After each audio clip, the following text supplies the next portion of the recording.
Woman woke up to find herself imprisoned in a labyrinth, surrounded by walls of earth. The lights flicker on and off. Her only clue, only a GameCube that is also a maze. The woman was cold and hungry. She had to try to solve the puzzle on the cube. When she solves the first side, suddenly a locked door opened. She tries to push the door open. There was a fresh burger inside. The woman gobbled it up and quickly solved the second side of the puzzle. This time, a clean bed appeared in front of her. The woman understood that this was a cruel game. If she solves the puzzle, the unseen kidnapper would give her a reward. But the next puzzle was too difficult. She couldn't solve it no matter how hard she tried. And in this maze, what was worse than hunger is thirst. The woman searched long and hard, but there was only a dirty toilet. She finally couldn't resist her thirst. She took the water out of the toilet with her hands. At the same time, she finally broke down. She threw away the cube with a shout of rage. But the next moment she regretted it. While holding up the cube, while giving the kidnapper a desperate plea for money, it was as if she had heard her plea for mercy. Soon a small bottle of clean water was brought to her. I don't know how long it took. Suddenly, one day, the woman seemed to hear the sound of crying. She followed the sound to a metal door. She wanted to comfort the person inside. Then she found a note taped to the door. It happened to be the combination of the lock. So she flicked the combination lock. She carefully pushed the door open. She was stunned by the scene in front of her. A heavily made-up girl with her hands behind her back. And her next words surprised her even more. I know everything.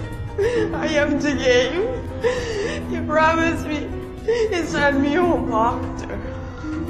She rushed forward with her knife raised, scared the woman, and closed the door. After that she didn't dare to talk to the girl again. Gradually the girl lost her voice. Sometime later, the stench of a dead body came from the other side of the door. She knew that the game was finally over. And after a long time, one day she saw something moving under the bedsheet. There was something moving. She lifted it up and saw, but it was a black cat. From then on, the cat became her only comfort because of the forbidden life. But then, there was a big gap in the woman's memory. When she woke up again, there was a doctor in front of her eyes. But the woman looked at herself in the mirror, expressionlessly, and said, "This is a game." The doctor had no choice but to ask her, "Where do you think you are now?" In a maze. The doctor had to show his cards directly. "Your name is Lisa. You were on your way to school. You were kidnapped by a man in a rabbit mask. You were rescued just yesterday. During the long time you were in captivity, you were fed a lot of psychotropic drugs, and I'm here to help you regain your memory, so that the police can catch the kidnapper as soon as possible." Women still can't believe it. "How long have I been in captivity?"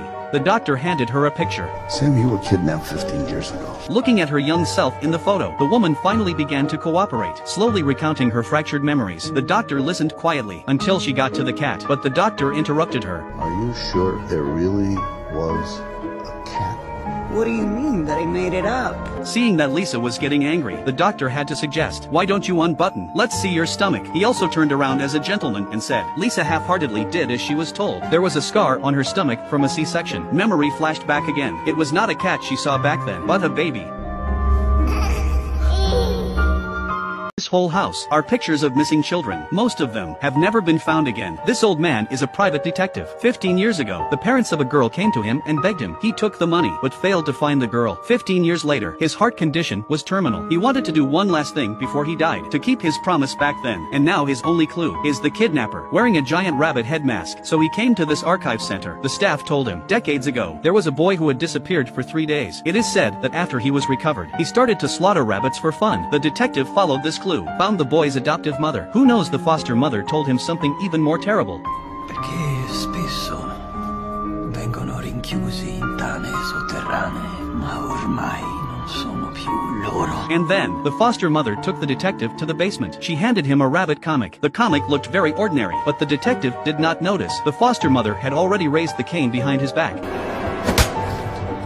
When he woke up to find himself locked in the basement, there seemed to be a heated argument going on up there. He tried to get closer to eavesdrop, only to see the foster mother was already dead. Blood was dripping down his face. Then someone came down to look for him, but the detective was prepared.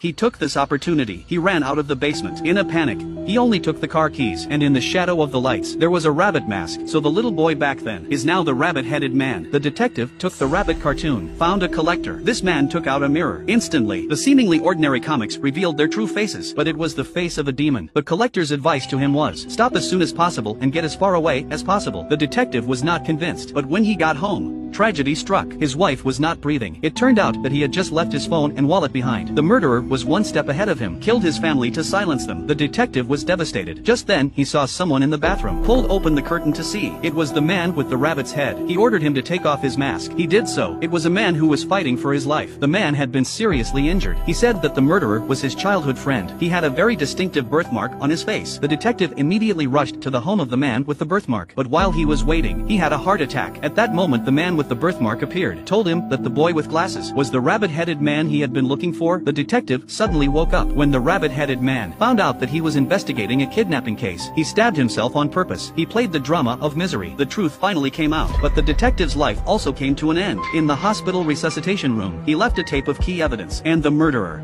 Under the cover of a hospital gown, he found the fugitive girl again. Anche se sei scappata, io ti perdono. Torniamo a casa, amore mio. What he picked up, but it was a fake hand lifting the sheet, and there was a mannequin lying on the bed. Meanwhile, the police surrounded him.